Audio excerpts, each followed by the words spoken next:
Please find a seat. We're going to get started.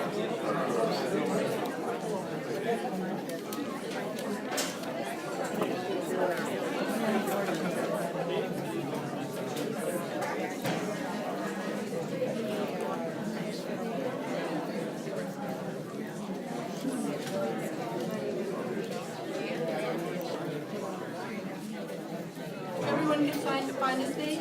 We're going to get started. I'm going to adjust my glasses.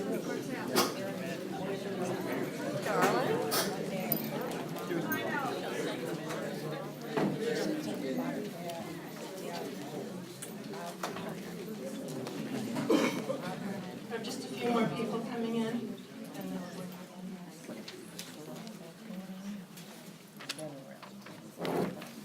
Are you ready? Ready. Good morning, Vietnam!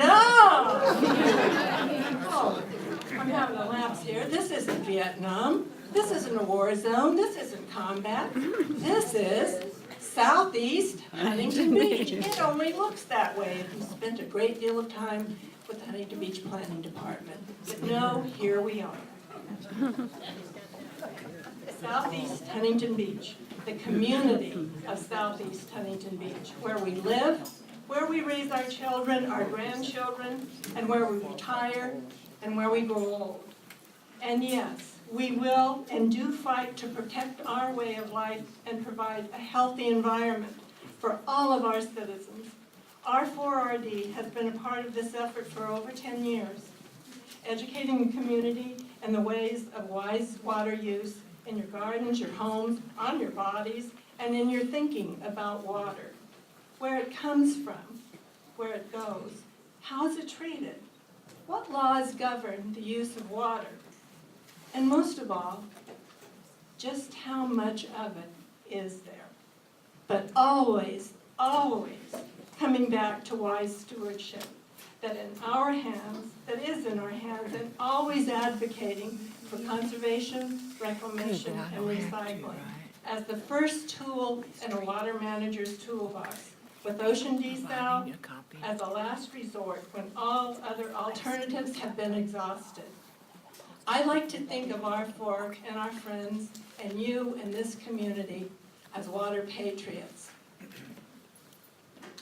And sitting beside you tonight are some neighbors, friends who are, I am proud to say, always in the front lines, whether the assault comes from the threat of abandoning bridge, the reconfiguring of the AES plant, which of course is moving closer to your homes, the cleanup of the Ascon landfill, the removal of the Plains oil tanks, and of course the building of a nearly $1 billion ocean desalination plant.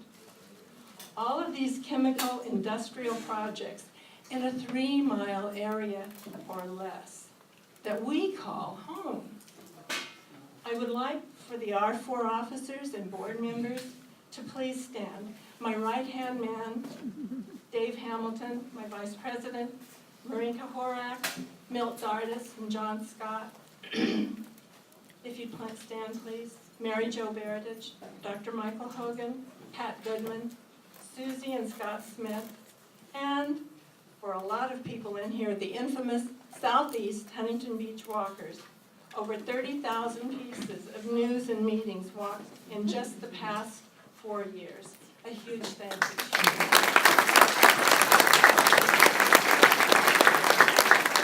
And now for the evening at hand. To introduce our guests and moderate the presentation in the question and answer series following our guest speaker, we are so pleased to have with us Elizabeth Lamb, currently the Executive Director of the Los Cerritos Wetlands Trust, another grassroots organization dedicated to the preservation of the Los Cerritos wetlands and watershed. I met Elizabeth when she worked for the Sierra Club, defending the San Onofre State Beach from the toll road. And get out your shirts, save your stickers, it's back.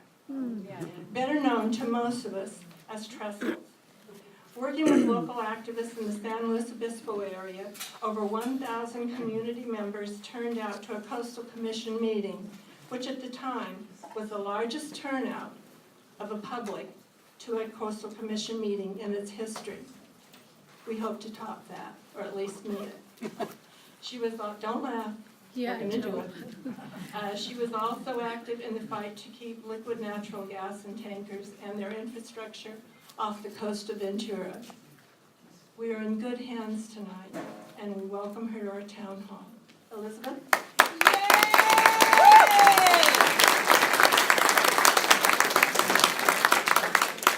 So, my name's Elizabeth Lamb, and what Merle is trying to tell you is I've worked on a lot of different environmental issues, and I have to say this, I hope that she's not embarrassed, but Merle and Residents for Responsible Desalination are some of my favorite people. What a hard-working group of people working to protect the environment and protect their neighborhood and protect their community. So I'm honored to be here. I'm going to say a few words about the format of the evening, but I'm sort of laughing because I think the main reason I was asked to be here is my no-nonsense style moderating panels and question and answers. I am asking people at the get-go to be respectful in their questioning when you have questions. If you have comments, to be respectful, keep them pithy, short. Do ask our panelists when they are seated questions that you think would add to your information and knowledge about this issue, and I'll help you. The purpose of this meeting is obviously to share information with you. There are so many issues and questions about the proposed Poseidon desal plant, and I'm personally eager to learn a new aspect of this issue and how I can take action. And we hope that you will be inspired to action from the information that you glean from this meeting. I want to again thank the hardworking folks that brought you this meeting, and can we just give them one more round of applause? And before I hand the microphone off to Debbie Cook, who will then introduce our key speaker, I just wanted to thank some of the elected officials that are here this evening. Jill Hardy, who is Mayor of Huntington Beach. City Council members Dave Sullivan and Barbara Del Glaze. And someone that I consider a friend, former City Council member Connie Boardman. So I thought Debbie, when I asked Debbie how I should introduce her, I thought she wrote something really charming and very straightforward. So let me read this to you.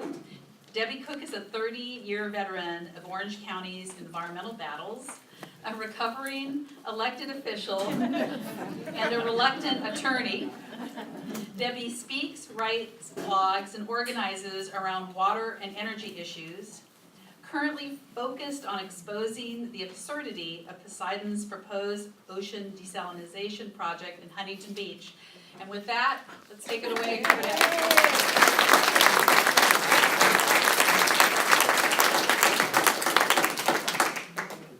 I hate introductions. Shorter the better. Let me see if I can get this thing going. And I've gotten much older. The glasses now. So I've always thought that local politics was fascinating, but it doesn't hold a candle to water politics. The more I learn, the more astonished I become. The bad news is it is complicated and confusing and just as corruptible as depicted in the movie Chinatown. The good news is that the more defective water policy management is, the more likely we will see the structural changes that are needed. Tonight our goal is not to convince you that we are right and everyone else is wrong. Our goal is to offer a forum where it is safe to present contrary information and alternatives to what is currently being advanced without debate. We shouldn't be afraid of information and dialogue. Indeed, residents and ratepayers deserve answers to their questions. But we find at every turn that our elected representatives on water boards and councils are shutting us out of the conversation. We believe that more information is the answer, not less. I hope there are people here tonight that support Poseidon, and I know Scott Maloney is here in the front row, so I'm sure he's a supporter. I hope that some of them will learn things that they didn't know. We welcome discussions that are based in logic and reasoning and with respect. So tonight, in the limited amount of time we have, on a very complicated subject. We offer information that we hope might inform the way you feel about water. We have options. In fact, we have many options when it comes to our water choices. I've been given a couple of minutes to choose a couple of issues to tell you about something that has surprised me. I know when I learned about these things, they surprised me, and they kind of, I thought they might surprise you as well. The first item relates to our groundwater basin, and I'm hoping I'm not walking on things that Peer's going to say, but we'll probably say them from a different perspective. When it comes to water, there really are two Orange counties. There's North Orange County and South Orange County. Cities like Huntington Beach that overlie the basin get most of their water from the basin. It's managed by the Orange County Water District. And the money to replenish it comes from an assessment that all of the pumpers pay. Orange County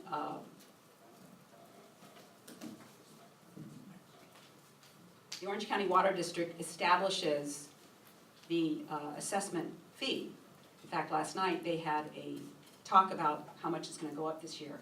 So this year it will go up from $294 to $344 this coming year. That's pretty cheap for 325,851 gallons of water, $344. Just to give you a perspective, you know these gas oil tanks that are off down by the wetlands. I was told last night that each one holds like 400,000 gallons. So it just goes to show you how cheap water is. South Orange County imports virtually all of its water from MWD through a middleman agency called the Municipal Water District of Orange County. So right out of the gate, it's important to distinguish between North and South Orange County when considering the pros and cons of any project. Many supporters of the desal project have commented to me that North Orange County is the least likely candidate to build an ocean desalination project. I would have to agree, and I wish it weren't so. So this year, 19 agencies will get 72% of their water from the aquifer. But 72% of what? When I was on the city council, it never occurred to me that there might be an equity problem with this kind of allocation. For example, say Villa Park residents use 400 gallons per person per day, and Westminster residents use 100 gallons per person per day. The 72% is based on your city's total demand. There's no per capita allocation. Theoretically, if we could get 100% of our water from the basin, it means we would get down to about 115 gallons per person per day, which is where some cities have actually gotten. This would mean that we could eliminate the purchase of all imported water, the expensive stuff from MWD, which is about $1,000 an acre foot. So all water in the basin is not created equal. When it falls from the sky or comes down the Santa Ana River and is captured in recharge basins, it's basically free water. If you manufacture water like Orange County Water District does with the groundwater replenishment system, then the subsidized cost is about $500 an acre foot. And if it's untreated water that they purchase from MWD, it's $600 an acre foot. And those, I've just rounded those off. But I think those, even Scott would agree, those are fair numbers.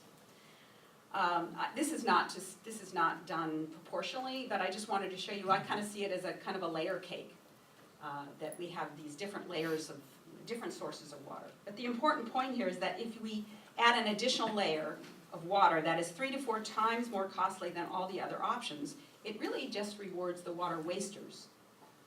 I'll leave that for you to mull over, or you can ask more about it in the Q&A. And I'll move on to my next point, which is a discussion about how we determine the need for more water. Clearly, no one is dying of thirst. We have copious amounts of water that we waste. But agencies have to plan, and they are required to project demand 20 years into the future. This future demand is constantly and erroneously used as an argument for building desalination. The OCWD is projecting that our population in 2035 will require an additional 80 to 90,000 acre feet of water. I decided to take a look at that data, and I posted an article on Surf City Voice that you can take a look at if you care to. But the gist of it, here you can see our consumption fluctuates year over year, but the general trend since 1989 has been flat to downward. In fact, we're seeing that across the nation for a lot of reasons. conservation and efficiency, block pricing, demographics, changing housing stock, education. I can't break out just the North Orange County population versus South Orange County, but generally Orange County has grown by about 600,000 people since 1990. So here we have 8 years worth of projections by the Orange County Water District, always up and always corrected. Year after year, they're making corrections. Bad forecasts year after year after year are what lead to expensive and unnecessary infrastructure. If you'd like to read more, again, go to Surf City Voice and you can read my entire article. These are just 2 issues I chose from dozens that deserve to be studied before we commit to tuning to a no turning back billion-dollar debt. So now I'd like to introduce Peer Swan. I first met Peer Swan in 2002 when he was leading a water tour of the Colorado River. He's always impressed me with his ability to raise tough questions and challenge accepted assumptions. The Irvine Ranch Water District, where he has served for 35 years, embodies a culture very different from traditional water agencies. And I attribute it to Peer's leadership. For example, if you've never been to IRWD's San Joaquin Marsh facility, add it to your bucket list. Over 12 miles of walking trails, 300 acres of wetlands. It's a major part of their water treatment system and a demonstration of the kind of forward-thinking management that keeps their water rates among the lowest in Orange County. In fact, I have a friend who lives in Orange, and IRWD took over the water service for that area. I think it was a private water provider. Their water bills got cut in half. Here's a numbers guy. I won't bore you with his bio. He's done a lot of things in Orange County. He knows water like no one I have ever met. He's the rare elected official who's willing to pay the price of speaking the truth to the country club members, which sometimes costs him a coveted seat on a board. But he continues undeterred because his motives are pure. He speaks truthfully, without spite or self-interest. It makes him the perfect candidate to present to us tonight. Please join me in welcoming Peer Swan.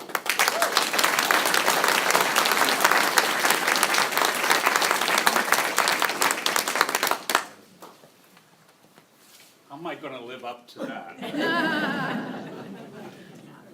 leave it there for a sec. I'll take it.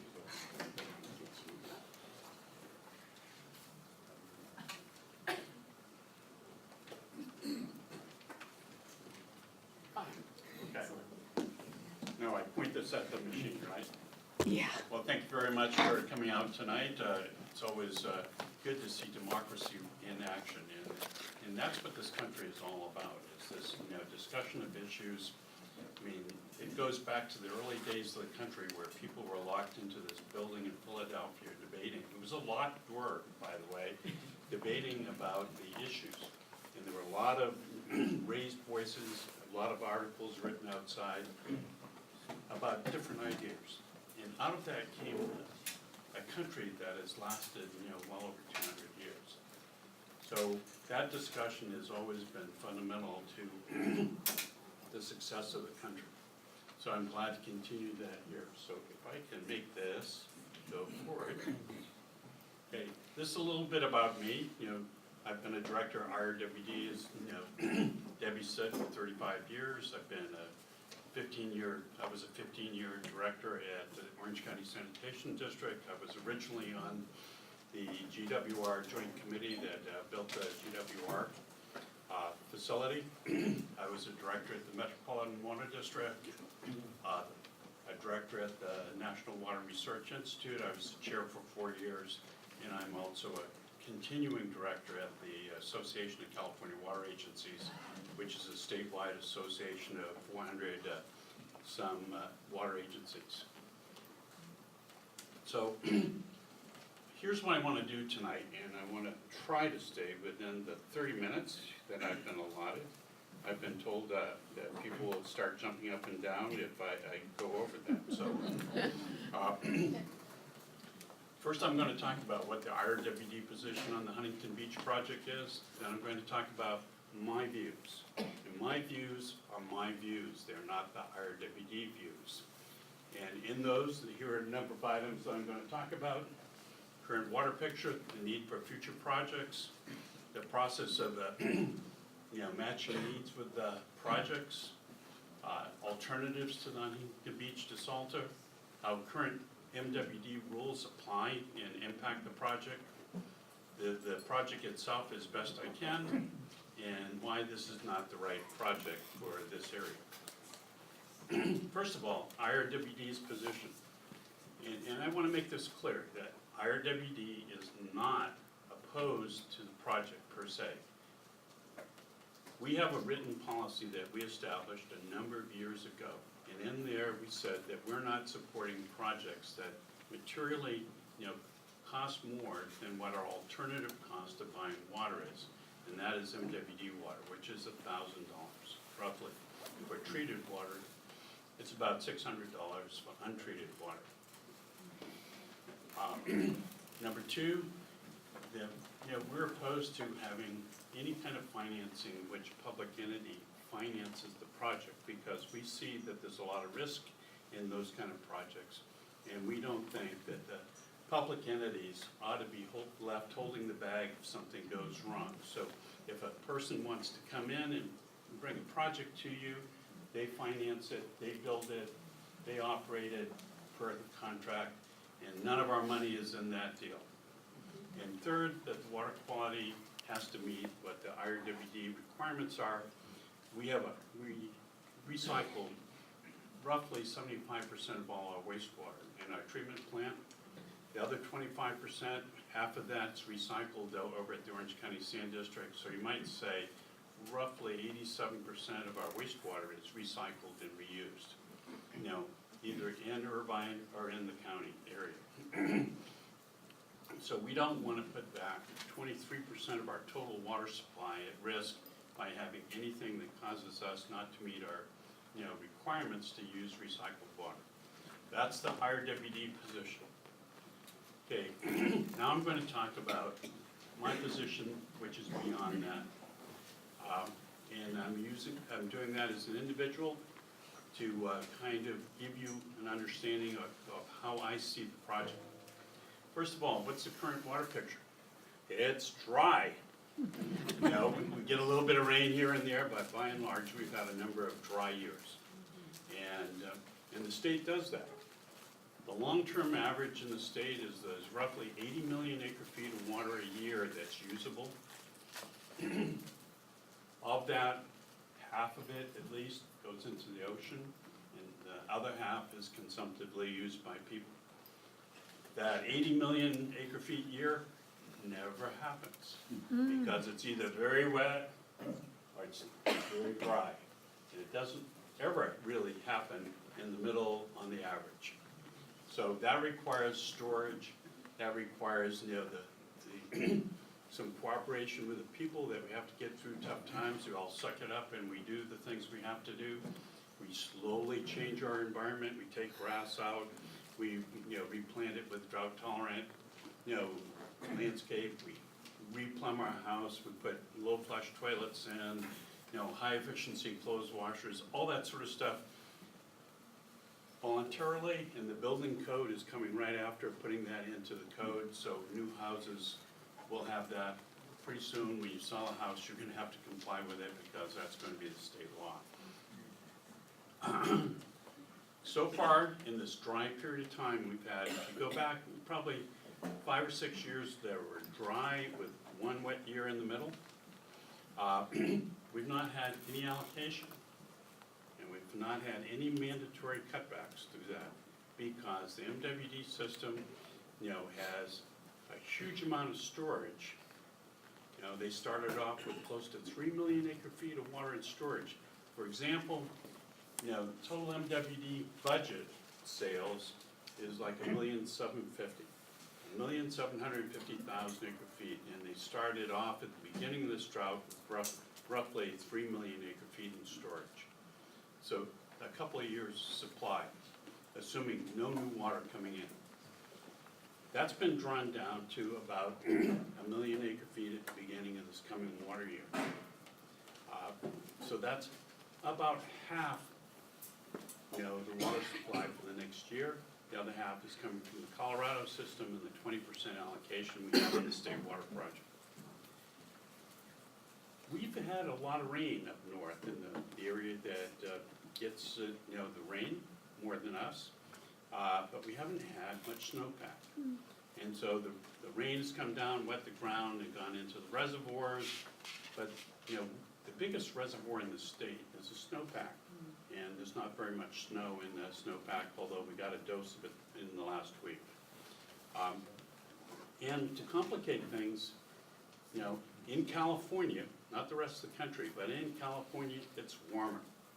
And so when it's warmer, the evapotranspiration rates go up. So, you know, water, you know, evaporates or, into the atmosphere from the snowpack and for the ground, and also transpirates, you know, off the leaves at a greater rate. There's been a lot of news about the serious overdraft requirement in San Joaquin. The farmers have been cut off from, you know, the water supply, their imported water supply, so they've had to rely on groundwater. They have really pumped it down. They have planted way too much permanent ag, and they're trying to keep everything alive in this process. They were successful this year.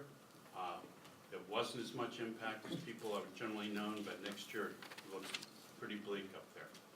The Orange County Basin is, you know, expected to have or has an operating range of about 400,000 acre feet. The basin itself, I mean, and we use about 350,000 acre feet in this, you know, from the Orange County Basin a year. So this supplements the water that naturally recharges every year. So it's kind of a safety, it's a reservoir that, you know, storage reservoir. And that's sitting on top of a reservoir. The overall groundwater basin, according to the Orange County Water District, has roughly 60 million acre feet of water, of which, you know, they say roughly 400,000 of the 60 million is usable, but if you got into a pinch, you put facilities down and wells down, you know, that could go considerably further. Need for future projects. Water usage has been declining. I think Debbie showed you that pretty graphically. But, you know, there's always this need to build a prudent reserve and look out into the future and see what you really need to have.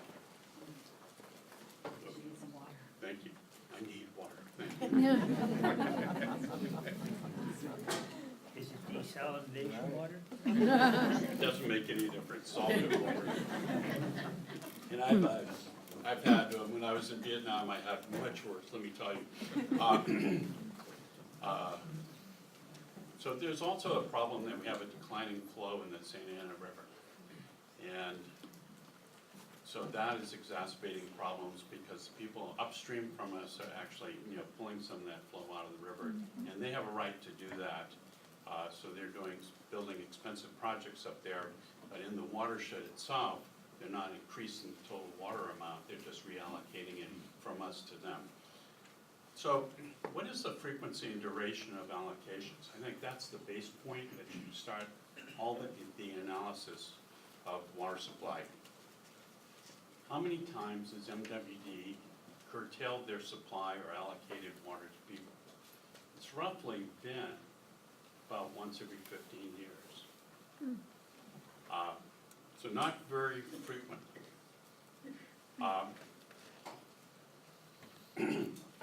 So I look at what alternative projects are. Now, I'm going to explain this because I'm using some jargon here. When I say baseload the MWD supply instead of, you know, depending on the groundwater first.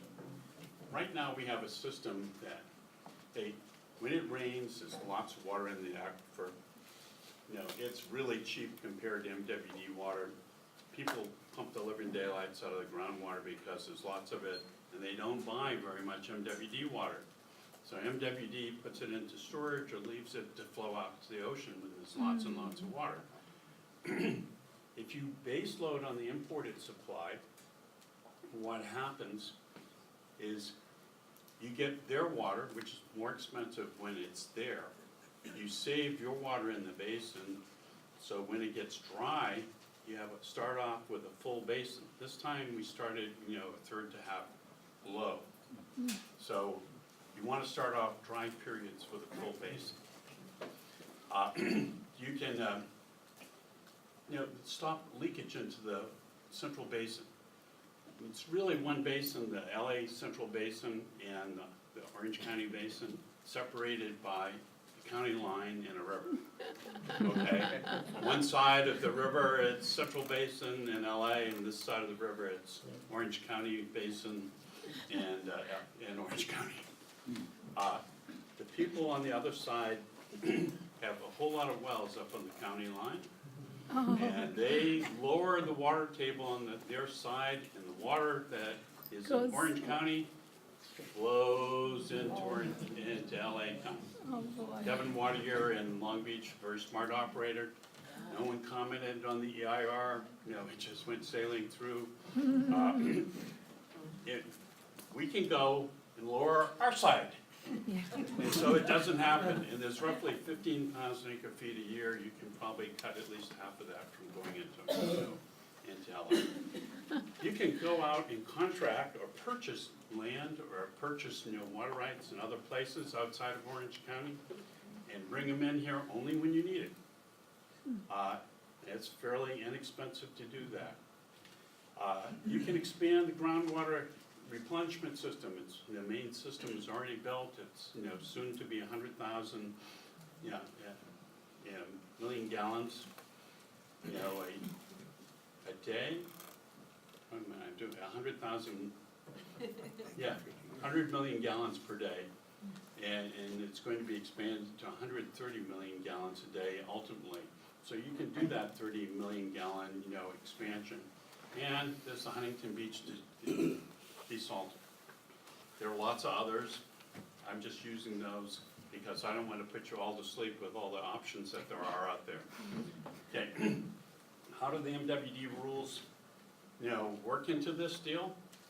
Well, when MWD under the current rules allocates water,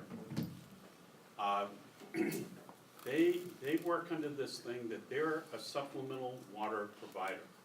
That means, hey, when you're short water, they fill in the shortage, and they provide what you can't do yourself.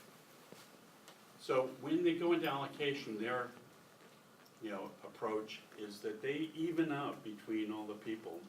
So if you put a lot of local projects and you have a really reliable water supply, and you get 72% of your water from the local sources, and the next district over only gets half of it, they will deliver more water to the people that are short water and less water to you proportionally to kind of even it out.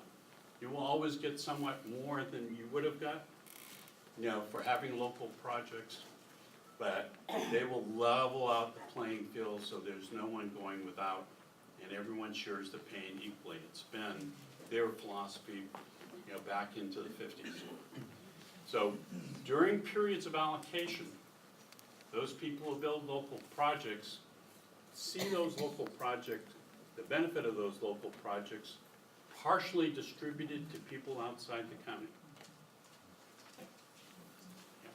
But the obligation to pay for them stays here. So you get to pay for it, the benefit goes to someone else. Everyone is better for that. That's their philosophy, but that's how it works. Okay, Huntington Beach desalter, roughly 50 million gallons a day.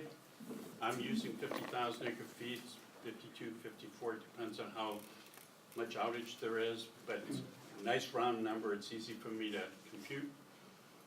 There's a take-or-pay contract that goes with it. I'm looking at Scott to make sure I'm saying the right things here. There's a pipeline that needs to be connected because the plant's down at the ocean. The MWD system narrows down as it gets to the ocean. You have to be able to move water from the ocean back up, so you need to put pipelines in, bigger pipelines than exist, to get the water up. So there have been, for the last several years, negotiations with the water districts in Orange County that have not come to fruition in in order to find someone to contract for it. I mean, there's a separate permitting process that they deal with the Coastal Commission and a gazillion other agencies. And very time consuming and frustrating for everyone on both sides, I'm sure. But separate and apart, they haven't been successful in getting the 50,000 acre feet a year sold to people, so that we're not buyers for that amount. So they entered discussions with Orange County Water District, and the principle is, if they buy the output of the Huntington Beach plant, they will just put it in their rate base, and they will sell it, and they'll charge everyone in the county who draws groundwater a portion of the project, whether they want it or not, whether they need it or not. So how much does a project cost? And it depends if you use the subsidized upfront cost of something around $1,800, and I'm using round numbers because I don't want to get down to the dollars and pennies. Or you can pay up front closer to $2,300 if you level it out over the life of the contract. And that's versus the water that MWD sells for, as Debbie said, untreated water is around $600. It's actually $592, but $594. I'm using nice round numbers. That's for an acre foot of water. An acre foot takes care of about 8 people per year. And the number of people it's taken care of is growing on an acre foot as we start conserving and we do a better job. And it costs about $1,000 an acre foot if it's treated. So let's assume that the Huntington Beach desalter only costs $2,200 an acre foot. Let's assume that an interruption at MWD or curtailment or allocation happens 2 times in 10 years, not 1 in 15, but 2 times in 10 years. Assume that the MWD average, purchases are a blend of treated and untreated.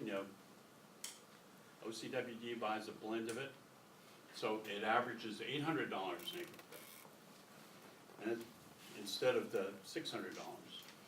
Assume that the Huntington Beach produces 50,000 acre feet a year.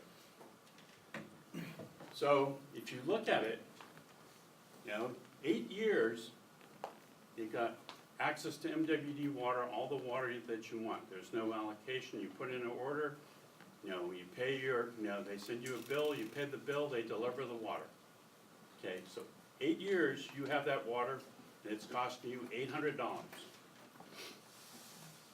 You don't need the Huntington Beach desalter, but you have it anyway because you have it, the take-or-pay contract. So you're buying 50,000 acre feet over that 8 years.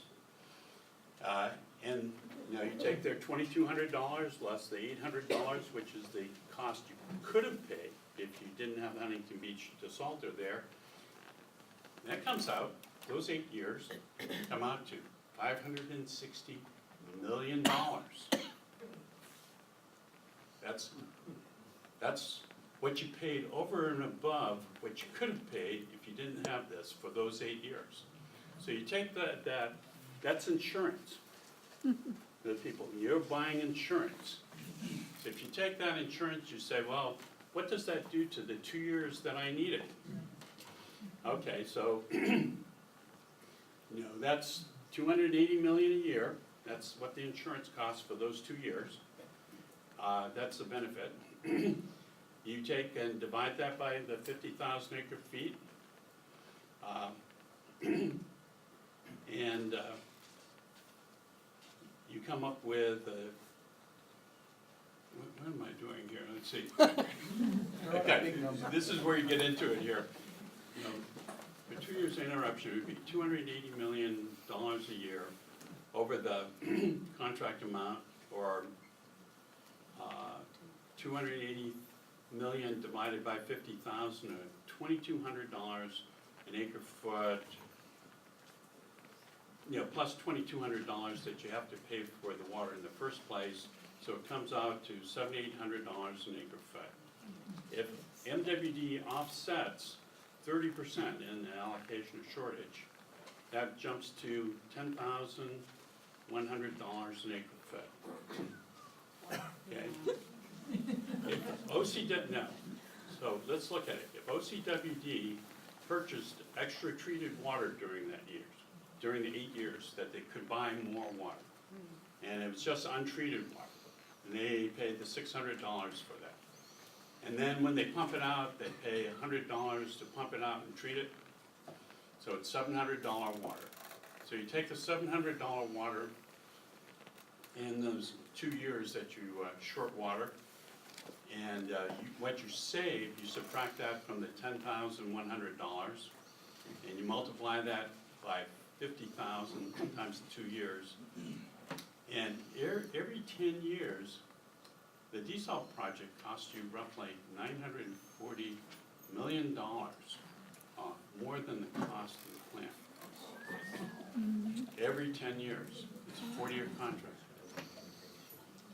So, if OCWD bought just treated water, and they delivered that water, had MODOC or MET deliver that water to your house directly, and they didn't pump the water out of the groundwater basin, they just let it accumulate until the basin was full, then the water would be the 10,100 less the 1,000. The same formula, that project will cost you $910 million every 10 years. Again, probably more than the cost. It's more than the cost of your desal plant. What are you now? About 800 million? 700? 800. 800. Okay, so the desalter versus MWD rates. Currently, half the cost of desalter water is for energy. So I'm doing a comparison, saying there is an assumption that the desalter water will, over time, become cheaper than MWD water. So remember, it's starting off at $2,200, and almost all the water that OCWD buys is $600. So it's starting off at a big spread. Okay, that has, half the cost of the desalter is energy. And that's about 20% on the MWD system. The MWD system has these long-term 30, 35-year contracts with Hoover Power. Since they helped put Hoover Power in, and they have the state contract, and it's hydropower, a good part of it. So their cost per kilowatt is like mils versus, what is it, 10, 11 cents for what you're anticipating on your desalter energy? About 10 now. 10? So it's probably 8 to 10 times, or 1/10 or 1/8 of the cost of the desalter. That's half the cost. Okay, 80% of the current met rates are fixed, at least 80%. So no matter what, you're going to pay that anyway. That water, that has to get paid. So that will make, if you take 50,000 acre feet out of the system, that's going to force Met to raise. They're not going to have those sales, so they'll have to raise their rates because they got to cover those fixed costs. Most of that comes in debt service. It comes in, for the state contract. The state contract's roughly $450 million a year, and debt service is very close to that. Total budget's about $1.8 billion a year, $1.9 billion. The bulk of the OCWD purchases from MWD are for and will continue to be untreated rate. It's not likely that this will ever cross anyone's imagination. There will be about a $200 bump over time if the state project, the tunnel system, or whatever they end up doing up north goes. That will be a one-time big adjustment. A lot of the other things are fixed at Met. I spent a number of years on the Met board, and I was on the finance committee. I know the rate structure pretty well. Now, there are other unresolved questions. I'll go through those quickly because I'm worried I'm coming out of time, but and I keep blacking out. On my phone here. 15 minutes. Will MWD allow desalted water in the MWD pipes? Now, this sounds illogical, but IRWD and the South County agencies are building a treatment plant down in the south part of the county. And we're taking Irvine Lake water and untreated water and turning it into drinking water. So essentially, we're taking MWD untreated water, treating it, and they won't let us put it back in their pipeline. So we had to build a parallel pipeline at considerable cost. Can OCWD deliver non-groundwater to customers? There's varying legal opinions on that. I think the OCWD attorney has made some, given some preliminary guidance on that. I'm not sure how favorable that turns out, if that's going to be resolved in the courts. Can OCWD deliver water outside its boundaries? Right now, they don't allow groundwater outside the OCWD boundaries. Can OCWD assume the desalt or take-or-pay contract without a serious downgrade of its credit? So, the take-or-pay contract is a fixed obligation. And so when you look at, rating agencies look at debt, they take their fixed obligations and see how many times they can cover their fixed obligations. And they have criteria for each of the ratings, whether it's AAA, AA plus, AA minus, single A. I was at their finance committee meeting last month. I asked if they've done that analysis. They haven't. I'm sitting on the sidelines with my trusty middle calculator, and I can't see how they can maintain their current credit rating by taking so much more fixed obligations. And how's that? Did I do it?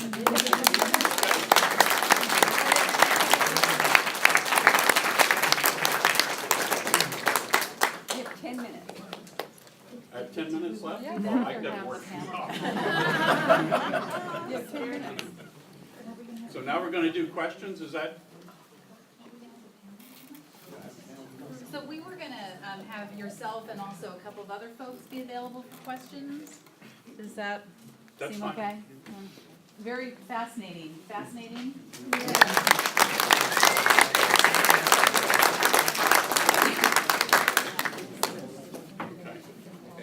Our thinking was to invite Mr. Swan and also a few other experts up, and if folks have questions, that they could be answered by the panel. I gotta find my notes.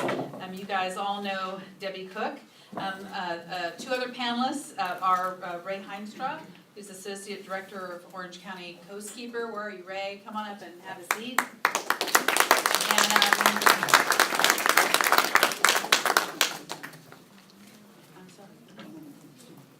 Okay, and also Joe Geaver, who I think some folks here know, who is an environmental consultant who works on coastal land use issues, land use management, water quality protection, and integrated water management.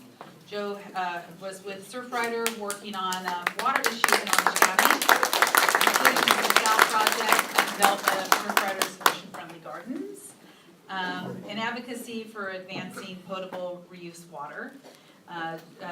Joe has been one of several environmental representatives working on statewide regulations for coastal power plants, and Joe has participated in seawater desalination proposals in numerous communities in California, and both Joe Geaver and Ray Heimstra have worked on ensuring that this proposed desalination project be proven to be necessary, which is probably a good idea. In partnership with Residents for Responsible Desalination, Ray and Joe have commented on the permits for the facility since 2002 and have appeals before state agencies that are still waiting to be resolved. So I'm gonna moderate about half hour's worth of questions because I have learned through experience that you want to be respectful of people's times and we wanna wrap up by 8:30. So let me ask if anybody has a question. Really? Oh, okay. That works. Okay, the whole screen. Thanks. Good. Yes, hi, my name's Bill Ropeson. I'm a resident in Huntington Beach since 1972. Fairly new. I got turned on, sorry. You stand up. It's not on? It is now. Oh, Did you good. turn on? Oh, hello. Nope. I'll swap them out. The bottom.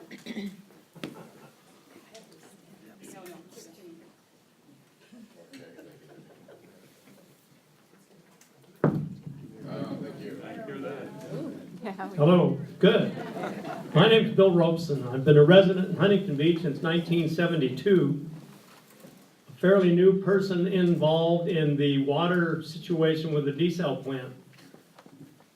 I've heard the R4RD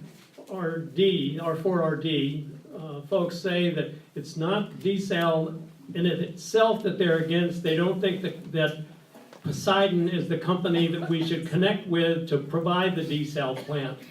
I'm curious, how did we end up with Poseidon? They're for $1 billion project, and they may say it's 800 million now, but it's going to $1 billion. Everybody knows that. For that size of a project, there had to have been competitive bids requested. They had to have bids received. This is probably 10 years ago. That's a great question. Let's answer it. That's an excellent question. In 2004, the general manager of Orange County Water District was Virginia Grabian, who used to work for Poseidon. And even she recognized that they probably needed to do some kind of a, letters, send out an RFP or something like that. What they ended up doing was a request for letters of interest or something like that, or expressions of interest, or however they worded it. And they got back five people responded. Shea was one of them. They're the ones building down in Carlsbad. So your question is very valid, but the reality is, in my opinion, Scott can disagree with me, but my opinion, you had venture capitalists back east decide what they wanted to build, the size they wanted to build, where they were going to build it, the technology they would use, and they were going to make this happen, no matter what. They found the site. So there was no input. Usually, and Peer can comment on this, usually the agencies decide what they need and then what they're going to build and that sort of thing. I think they took the initiative. They locked up the site, and they put all the deal together. So they control the site, and they have the intake, at the AES plant. So they said, I've got this. If you want to do a deal with me, come to me. This is what the deal. They're negotiating the deal, and I think that's because of their initiative. They got the site locked up. A number of us looked at, buying that site before or doing a contract deal, but what's right next to it, all the pollutants are right, that came out of that plant and all the oil around here. So people were shy about all the pollutants on that site and chose not to buy into it. They own it, or they have it locked up, for a period of time, so that's why they're in play.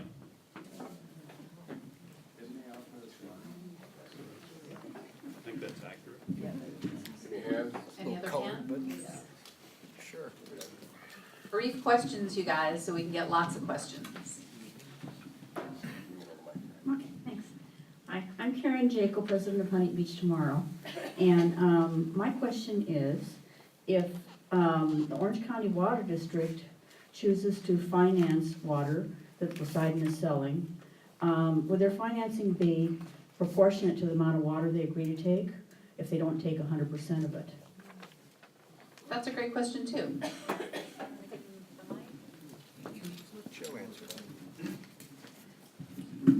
I think the understanding is they're doing an all 100% deal with Orange County Water District, but it might be broken up with other people, but they've got to sell the output of their plant. So it might be, if they can't sell it all to OCWD and others, they might have to downsize the plant. They lose a certain amount of, scale in that. But, that's how I think it works. Yeah, I think that's right. That would be the best situation for Poseidon, is to get a contract for all of the water. What ended up happening with the proposal in San Diego County was that they weren't willing to contract on the take-or-pay provision for the full volume. So The take or pay provision covers 48,000 acre feet a year, and then there's an 8,000 acre feet a year that's for sale at a higher price for anybody else that would want it on top of what's in the take or pay part. Is that right? Other way around? It's cheaper for the 8,000? No, Doesn't matter. that's close. It's close enough.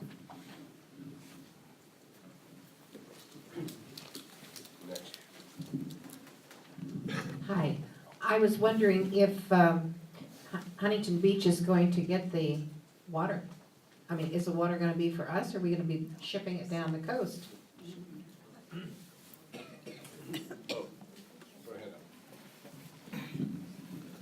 You're gonna get your exercise tonight. My understanding is, Huntington Beach will contract with a certain amount. They, depending on how it's finally set up with the city, they could do a franchise fee, they could gather some of the property tax that, comes off the site, because of the increased value of the site. My understanding has always been that Huntington Beach would get much cheaper water than other people because of those two things. That's right. Don't let the truth slip out. The city, no one anticipated that OCWD would be the ones that do this contract. It was previously anticipated it would be MODOC. But the contract with the city, they get a break on, I think it's 2,500 acre feet of water. But the problem with that, of course, is you're gonna pay a lot more on the other end, because all the other water you buy is gonna go up. So if the replenishment assessment is raised by $100 an acre foot, which is what they had estimated, I think it'll be higher than that, it's going to be far and away more expensive for water than the measly, thousands of dollars that they save on this little small amount of water that they had negotiated. They thought they had negotiated a great deal, but it turns out because now it's at OCWD instead of MODOC, it's going to be very costly for the city.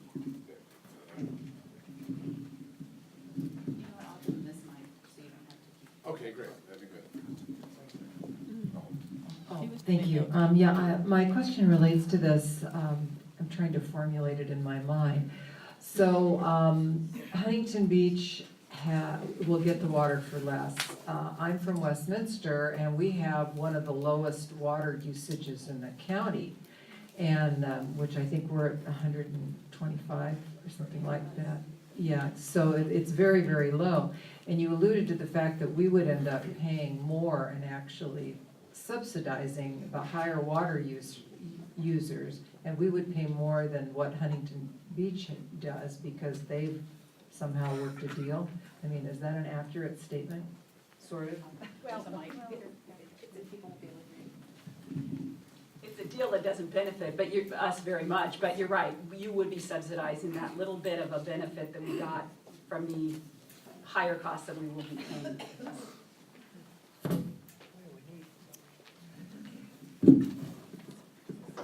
Hi, my name is Bruce Warray. I'm a 26-year resident. I have two questions. One, the San Joaquin Delta, to the state's amount of water. San Joaquin Delta has, my understanding, I read in LA Times, people that came and planted a flag in 1800s and said, that's my water and that's my right. And they're pumping all the water out, unmetered, unpaid for, as much as they want, period. Is that true for like rice farms and other things like that? California has a complicated water rights system. I mean, the land up in the Delta, there was an act, Congress in 1854, I think, called the Arkansas Act. It said if you reclaim an island or land and protect it from the tide, it's yours for free. 2 million acres of wetlands in California disappeared, within 20 or 30 years because of that.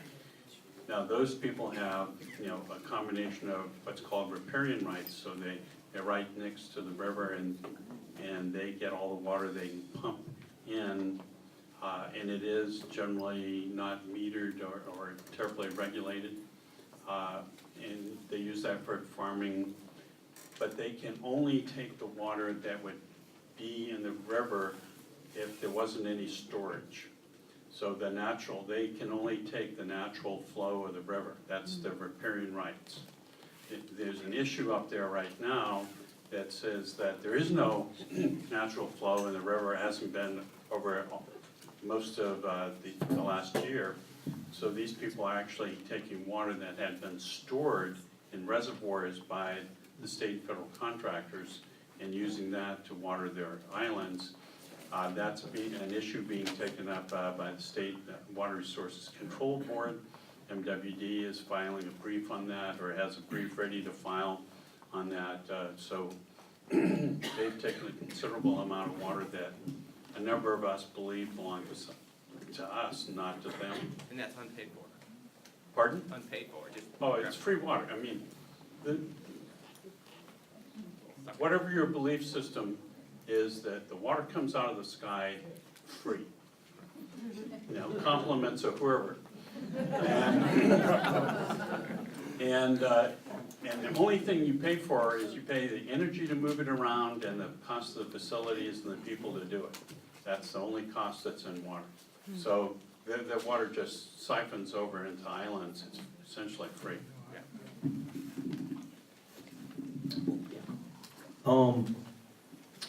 Isn't basically in, right here, Okay.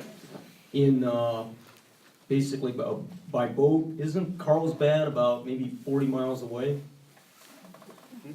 Something like that?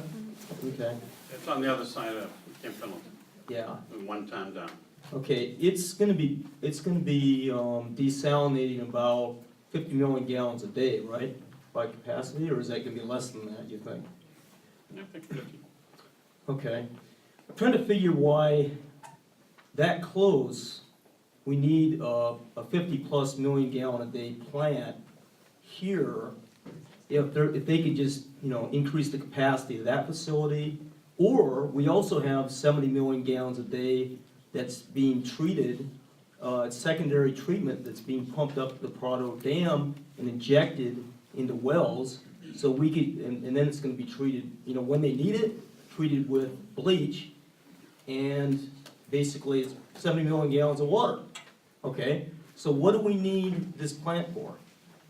Well, you've got to remember that we use a whole lot of water way over at the 50,000 acre feet. I think Carlsbad, output is pretty well taken up in San Diego. San Diego does not have an aquifer of any significance down there, so they're like South Orange County. They're totally dependent on imported water. They have to pump their water higher to get it in, and they have a lot of facilities. MWD only provides facilities within 6 miles into San Diego. So they had to build and finance all the other facilities to move it down as far as Otay Mesa, right on the Mexican border. Really? So that's all factored into the cost of water down in San Diego. So the spread between the Poseidon water and the San Diego water is narrower than it is, considerably narrower than it is here. Okay, yeah. My name is Jim Barris, and I'm a 44-year resident. I have 3 questions. The first one, the most logical place to build a desalination plant is San Onofre plant. It's already constructed, it has all, the resources, and you don't disrupt any of the property. That's number 1. 2, the city of Huntington Beach has 17 underground aquifers. Am I correct? You mean 17 wells? Yes, Yes, one aquifer. that's right, But many 17, which means we have more water than we actually need in those 17 wells underground.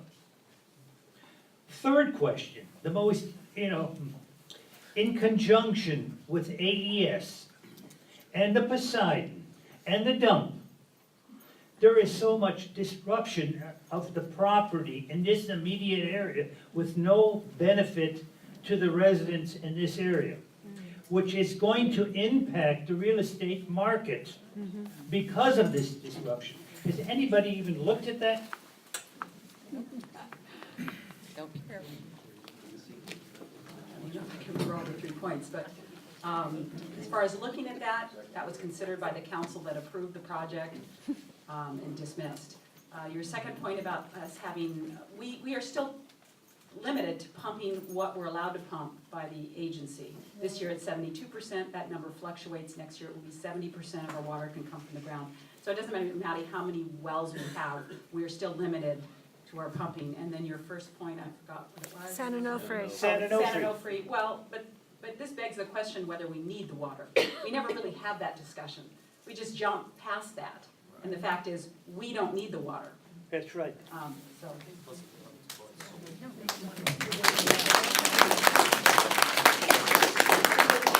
My name's Christine Tedeschi. Well, let me just follow up on that. If you buy more Met water when there's lots of water available, it doesn't require any more facilities. So there's no capital cost in that. Everything's already built. Because when it's wet and there's lots of water around, most people aren't using the Met facilities. So by using the Met facilities, because they're all on local water supply, by going backwards and using the Met facilities, you get better loading on those facilities, and you help them bring their costs down during wet periods of time. So it works for everyone when you do that with no capital cost.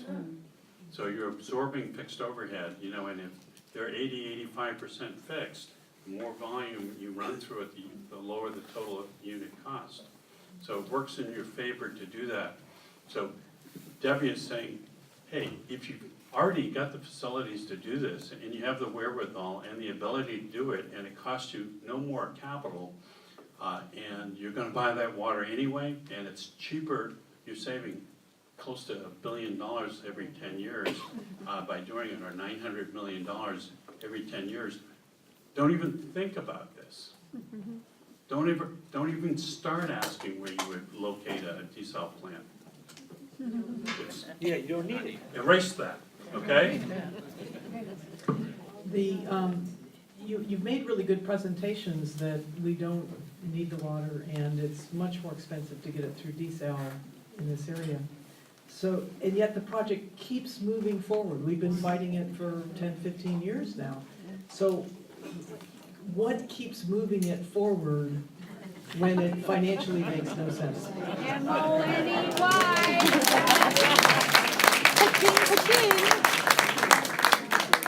Thank you. That's a good question. So one of the things that we've noticed is that this project has progressed more like a political campaign than it has a development project. An example of a typical development project is that an idea is floated out there.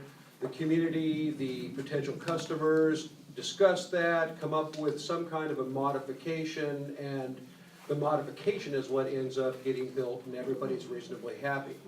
In this particular situation, an idea was created 15 or more years ago by people who have a financial incentive. I mean, they're a corporation, they're here to make money. They see money in water now and in the future. And they have stuck to their plan, they've sticking to their goal. They went through potential customer A, B, now they're on potential customer C, seem to be having more progress with that.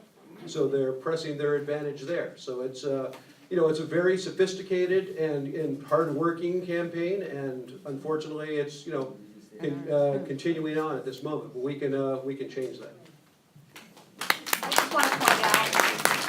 I just want to point out that Poseidon Resources spent $55,000 on one candidate to get him reelected to the Orange County Water District Board. This is, $55,000 is unheard of in a water race. That's all you need to know.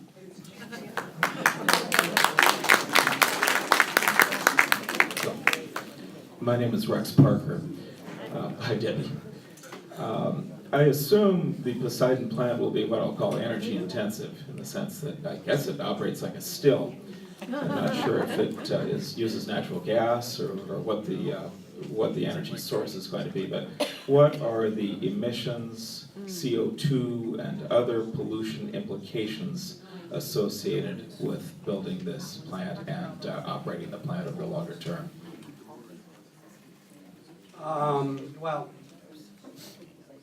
I don't have the numbers right at my fingertip. What I remember is the comparison. So, the most energy, well, let me answer your first question about the technology. It's actually not distillation, it's forcing water molecules through, this is oversimplifying it, but forcing water molecules through very fine membranes that strip the salt out and let the pure water through. So it's a filtration process, but you're right, it's very energy intensive. The next most energy intensive source of water is moving that water to Southern California from the Sacramento Delta. And desal is about, depending on where you're building it, is about double that energy demand. Actually, I think it's Well, I was gonna say, but 3,700. it's twice what GWRS is, so the taking the effluent and treating that is half the amount of energy. Right. The question was regarding So- emissions, though. But- There are no emissions. The last I looked at it, it's, the Poseidon, the Huntington Beach desalter is proposed to be somewhere between, 35 and 3,700 kilowatts an hour. It's over. It's about I mean, 30, but- it's about 30% more energy intensive than importing water. So the state water on the East Branch coming, which serves this area is about 3,300 kilowatts. Colorado River system's about 2,300 kilowatts. Hydro. No, We're like 45. the people in the Central Valley, I mean, the water goes down in the Central Valley by gravity, it generates power all the way down. That's really cheap. It generates, actually, they make money as they drop the water down, so they don't charge anything for the water to speak of. Now, the big, thing besides the kilowatts, and I think they're plugged into the grid. When San Onofre went down, there's kind of a hole in this grid, and the AES plant is working to, do voltage stabilization right now. It's not really generating, so there's kind of a hole down here right now until something else gets built, if anything ever gets built.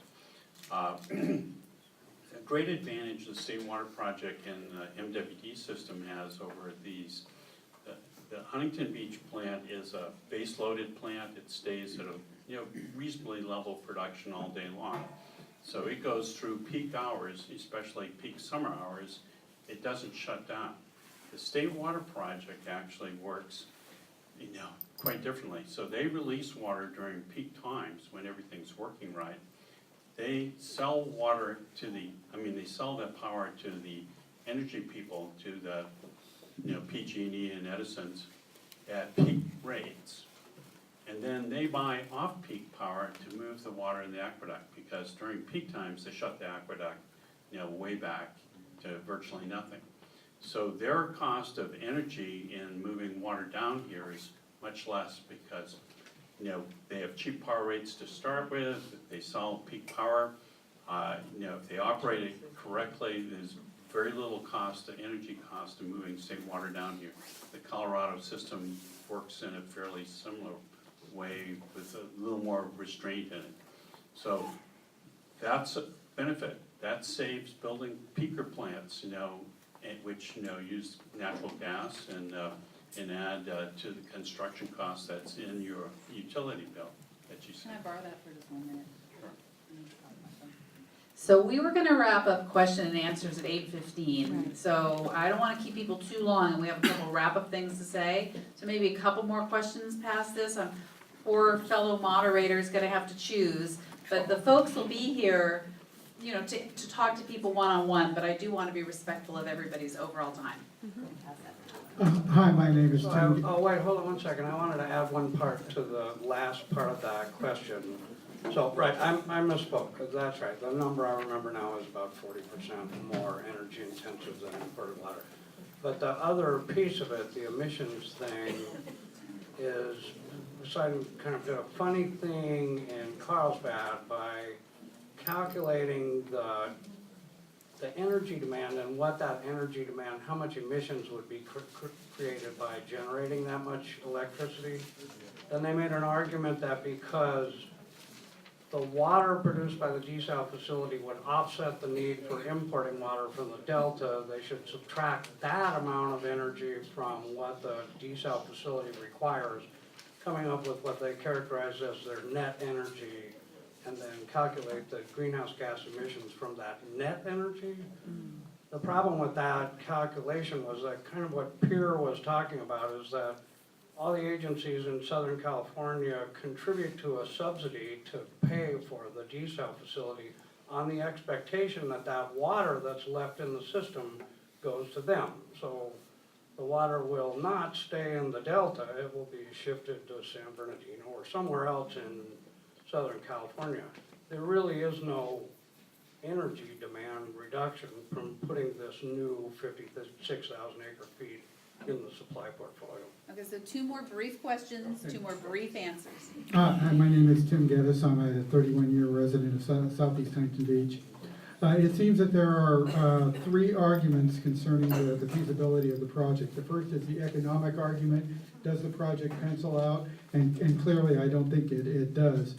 The second is the environmental argument, whether the project damages our coastal environment or our local infrastructure, and I believe clearly that it does.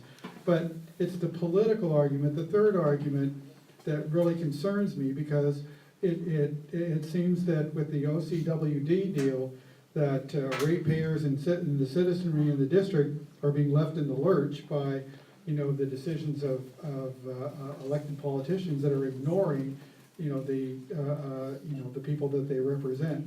So Okay, I'd like to, let's let him.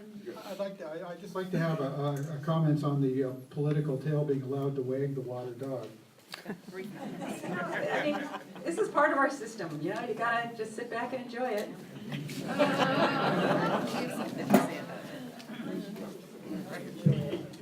Here's a problem. I mean, you're a city council person, you're a state legislator or a congressman, and you're dealing with 100 different issues, and water is just one of those. And if you're in a city, the water department's like 3 levels down from the city council, and it's only visible when they come in and ask for a rate increase. So the people making these decisions don't see very much about the issue. They look out and they see this giant ocean out there, an inexhaustible supply. They haven't done the numbers, they haven't understood how it all works, they don't understand the system that's currently in place. They haven't the time to do that. They're dealing with 100 other issues.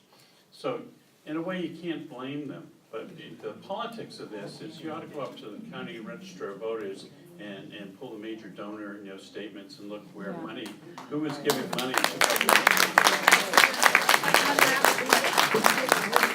Have our final question, or Two more. quick, brief questions with brief answers. I promise, brief. Go. The last time most of the people in this audience were publicly involved in oversight of this project was in front of the Coastal Commission We're gonna roughly talk about a that. year and a half or so ago. Where is that? What can we expect right now from the Coastal Commission? So the message from the Coastal Commission in November 2013 was that Poseidon really hadn't provided accurate information about the environmental impacts, and it was pretty clear from the discussion that the permit would be denied rather than having that happen. Well, actually, there was 2 things going on there. Poseidon was trying to answer an appeal that had been filed against the permit the city had issued, and then also get a separate permit from the Coastal Commission. It's pretty clear from the debate that that was not, neither one of those things was going to happen. And so in the midst of the debate, they withdrew their application for the one permit and asked for a postponement on the appeal. The Coastal Commission recommended that Poseidon work with Coastal Commission staff to do these studies properly. They are in the midst of doing that now. We've seen partial results from those studies. There's more studies going on. Not clear how long it will take or the scope of those studies. But Poseidon will at some point come back to the Coastal Commission with another application. In the meantime, a lot of their other permits are expiring from other conditions, and so there's a lot of more regulatory process to go through. It's not really just the coastal commission. Okay, let's have our This will be the final question. When I toured the groundwater replenishment facility, I understand that that was built by either Shea or McCluskey for $483 million. And it gives $70 million, which is 40% more than Poseidon is going to give when they're finished. Why is it costing twice as much? Is that all profit? No, I don't think so. I mean, when you're treating wastewater, you know, the membranes there are dealing with concentrations which much lower, so you have to put more pressure and more facilities to do it. You know, other pre-treatment and then that you have to do, and then they have to figure out how to remineralize the water so it doesn't eat up the pipes when it goes into it. Yeah, but So the it's a groundwater replenishment has 3 filtering processes, and I think Poseidon only has 1 or 2. It's a matter of the pressure going through the membranes and other things going on. I'm the finance guy, I'm not the engineer on here, I don't see the engineer. Then we need to wrap up, so. But it is an order of magnitude more complicated and more expensive. And I don't think there's, you know, doing sleight of hand on this. So I'm just going to talk for a couple minutes. I'm going to turn the meeting over to Merle and we're going to wrap up. So let me tell you why I think Merle invited me to come here. Are you guys ready for this? Because I have a highly sophisticated campaign strategy to share with you that worked when I did my work up in San Luis Obispo County, where the Hearst Corporation was denied their big project to build a bunch of development on fragile open space. And at what happened with the toll road in South Orange County, which was rejected by the Coastal Commission after large numbers of people showed up to express their opinion about the issue before them. So this is my highly sophisticated campaign strategy for you guys. See this flyer that's on everybody's chair? What do you think the flyer thinks that you should be doing on March 18th at 5:30 in the evening? Going to the water district. So how many people think maybe they could go to the water district? How many people do you think usually go to water district meetings? I don't think I've ever been to a water district meeting.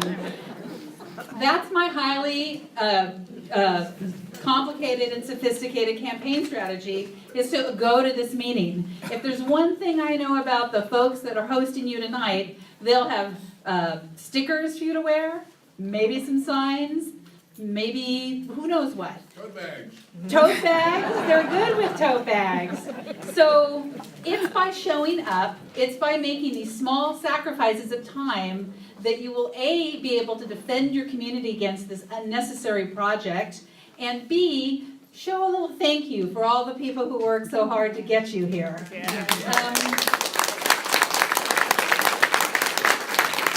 I went to the Coastal Commission meeting and what looked to be a slam dunk sort of died. So who knows what'll happen? I'm here to tell you that if you participate, you will get a better outcome than if you don't participate. I don't know what it is, but I know that you're guaranteed to have a better outcome if you make time on March 18th. So I'm gonna turn this over to Merle, but one more time, how many people are gonna come on March 18th? So let me see what we got here. 1, 2, 3, 4, looks like at least 40, 50, 60 people. So oh, and some folks here who forgot to raise their hand. So I will turn this back over to Merle, but I want to thank you for your time. We certainly want to thank our distinguished speakers and speaker. I feel like I learned a lot tonight, and with that, I'm going to turn this back over. I simply want to reiterate and thank you all for showing up one more time. It gets old. No one knows it better than our 4RD. We've been at it since 1998, and it doesn't get easier. But if you don't show up, nothing at all is going to go in your favor. So you just have to do it. You have to make the sacrifice. It's only a couple of hours. You can miss TV, a game, whatever. The kids' practices. They practice a lot. They're always running up and down those fields, and you're always there. Nothing happens. You can affect the change if you show up, and that's all we're asking you to do. Take a look at your flyer. Again, I want to thank all the people who made this happen. It's not as easy as they make it look. And I'd like to remind you last, the words of Winston Churchill during the bombing of London. And what he told the people there was, never, never, never give up. And that's us. I have one more thing to remind you, for those of you that are interested in banning ranch,